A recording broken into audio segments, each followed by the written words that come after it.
जय हिंद। आज की क्लास में हम लोग कक्षा 10th क्लास के गणित विषय के प्रश्नावली 1B के 4 नंबर क्वेश्चन को आज हम लोग सभी क्वेश्चनों को देखेंगे। इससे पहले पार्ट 1 और पार्ट 2 वीडियो हम बनाकर डाल दिए हैं। आप अगर वो क्वेश्चन नहीं देखे हैं तो उस वीडियो का लिंक इस वीडियो के डिस्क्रिप्शन में हम डाल दिए हैं। आप यहाँ से उस क्वेश्चन को भी समझ लीजिए ताकि आपका एक एक्सरसाइज जो है कंप्लीट होते चले। इस वीडियो में हम लोग 4 नंबर क्वेश्चन के सभी क्वेश्चन समझकर सोल्व करने का प्रयास करेंगे। क्वेश्चन है कि अभाज्य गुणनखंडन विधि से निम्नलिखित के मौसा और लौसा ज्ञात करें। इन सभी क्वेश्चनों का आपको महत्तम और लघुत्तम निकालना है, जिसमें नीचे आगे भी कहा जा रहा है कि प्रश्न संख्या पुनः 1, 2 और 3 के लिए जांचें कि इनका मौसा और लौसा ये दोनों का गुणनफल जो है, महत्तम और लघुत्तम का जो गुणनफल है वह दोनों संख्याओं के गुणनफल के बराबर आता है कि नहीं आता है। तो इस टाइप के क्वेश्चन बनाने के लिए हम लोग हल करेंगे और लिखेंगे 1 नंबर क्वेश्चन को। 1 नंबर क्वेश्चन में दिया गया है 6 और 20। अभाज्य गुणनखंड जब भी कहा जाए निकालने के लिए तो इन दोनों संख्याओं का आप अलग अलग एलसीएम भी निकाल सकते हैं। अगर आप उतना दिमाग लगा सकते हैं जितना कि सभी का गुणनखंड लिख सके तो आपको लिए एलसीएम निकालने की जरूरत नहीं पड़ेगी। नहीं तो इन दोनों संख्याओं का अलग अलग क्या निकालना पड़ेगा, एलसीएम। जब भी निकालेंगे तो इसमें अलग अलग निकालेंगे, क्योंकि एक साथ इसको नहीं तोड़ेंगे। जब भी आपको कहा जाए अभाज्य गुणनखंडन विधि से महत्तम और लघुत्तम ज्ञात करें तो इन सभी अंकों का क्या करेंगे, अलग अलग हम निकालेंगे, क्योंकि एक साथ में आपका दोनों हो जाएगा, महत्तम भी और लघुत्तम भी। इसे हल करने के लिए यहाँ 2 से लगाएंगे, 2 तिहाई 6, और फिर यहाँ हम लोग 3 से लगाएंगे तो 1 आ जाएगा। और लगा भी सकते हैं, नहीं भी लगाते तो कोई दिक्कत नहीं है। यहाँ हम 2 से लगाएंगे, ये हो जाएगा 10। फिर हम लोग यहाँ पे 2 से लगाएंगे तो हो जाएगा 5, और यहाँ अगर हम 5 से लगाते हैं तो यह 1 हो जाएगा। कितना हो जाएगा, 1। यानी अगर आपने 6 को तोड़े हैं तो कितना हुआ है, 2 गुने 3 गुने 1 हुआ है, यही ना हुआ। और 20 को अगर हम तोड़े तो यह कितना होगा, 2 गुने 5 गुने 1। जब भी एक बात का यहाँ ध्यान रखेंगे कि जब भी हम लोग महत्तम निकालते हैं यानी मौसा, यहाँ लिखेंगे इसलिए मौसा बराबर, जब भी मौसा निकालते हैं तो देखते हैं दोनों में कॉमन कौन है। अगर जैसे मान लीजिए यहाँ पे ये आपका 2 कॉमन है, इसमें भी क्या है, 2 कॉमन है, तो ये दोनों के लिए 1 आएगा 2। जब कॉमन जो अंक रहेगा मौसा में वही आए। जैसे यहाँ पे क्या है, 1 कॉमन है, इसमें 3 है लेकिन इसमें 3 नहीं है, तो यहाँ पे सिर्फ और सिर्फ 1 आएगा। यानी मौसा जो निकलेगा आपका 2 आंसर होगा। कितना होगा मौसा का आंसर, 2। यानी महत्तम आपका 2 आएगा। अब रहा लौसा की बात, यानी लघुत्तम समापवर्तक निकालने का इसी क्वेश्चन का। तो लघुत्तम निकालने के लिए जो कॉमन आया है उसको एक बार लिखेंगे, यानी ये दोनों में जो कॉमन था 2 ये तो लिखा गया, फिर 1 कॉमन है तो ये भी लिखेंगे।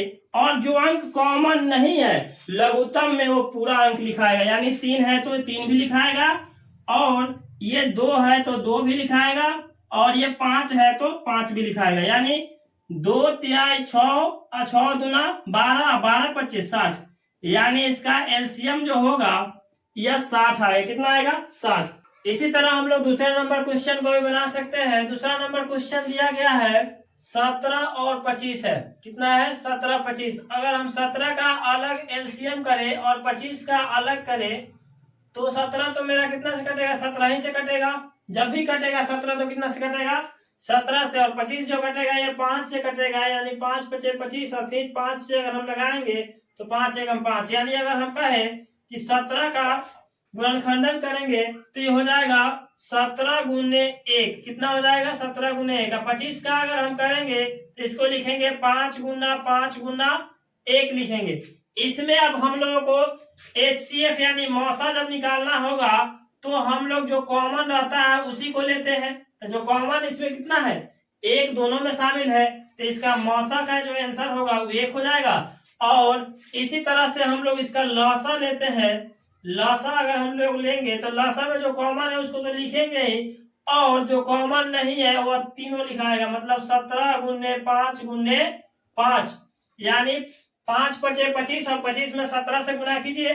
25 में अगर आप 17 से गुना करेंगे तो 5 सत्ते 35 के 5 हासिल 3, और 2 सते 14, 3 कितना हो जाएगा 17, 175 और 25 एकम फिर 25। अगर आप इसे जोड़े तो 5 7 5 12 और 3 1 4, 425 कितना आएगा इसका लॉसर 425। यह हो जाएगा इसका आंसर।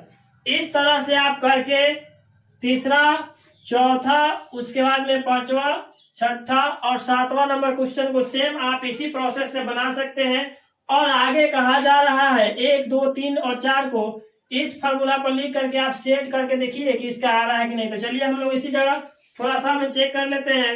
इसमें देखिए मौसा और लसा दोनों का निकाले, लसा कितना है, लसा जब निकाले तो 60 है, कितना है तो यहाँ 60 लिख देते हैं और गुना इसका मौसा कितना है, मौसा देखिए 2 आया है तो यहाँ 2 लिख देते हैं, कितना लिख देते हैं 2। और संख्याओं का गुणनफल, यह संख्या कितना है 6 है और 20 है, कितना है 6 20, तो यहाँ 6 और गुना कितना करेंगे 20। आप यहाँ देख सकते हैं 60 गुना कितना होता है 120, आप 20 6 कितना होता है 120, दोनों बराबर आ गया है इधर इक्वल, तो ये आपका सही है। गुणनखंड क्या है, फॉर्मूला भी सही है। इसी तरह से आप इसका भी 2 का चेक कर सकते हैं, 3 का चेक कर सकते हैं। तो प्यारे बच्चों उम्मीद करते हैं कि आप इस क्वेश्चन को अच्छे से समझ गए होंगे। अगर आपको यह क्वेश्चन समझ में नहीं आया है तो आप इसी वीडियो को रिप्ले करके समझ सकते हैं या देख करके सीख सकते हैं। अगर फिर भी आपको समझ में नहीं आया तो इस वीडियो के डिस्क्रिप्शन में मैं अपने MG प्लस एकेडमी एप्लीकेशन का लिंक और ग्रुप दिया हुआ हूँ व्हाट्सएप के, वहां से आप संपर्क कर सकते हैं। और अधिक जानकारी के लिए मेरे MG प्लस एकेडमी एप्लीकेशन को डाउनलोड कीजिए, आप वहां से भी इस तरह का वीडियो देख करके समझ सकते हैं। तो प्यारे बच्चों अगर आपको यह वीडियो पसंद आई हो तो मेरे चैनल को सब्सक्राइब, वीडियो को लाइक तथा शेयर कीजिए। और अगर इस तरह का वीडियो देखना चाहते हैं तो एप्लीकेशन MG प्लस एकेडमी को जरूर डाउनलोड कीजिए। मिलते हैं फिर से हम अगले नेक्स्ट वीडियो में, तब तक के लिए धन्यवाद, जय हिंद।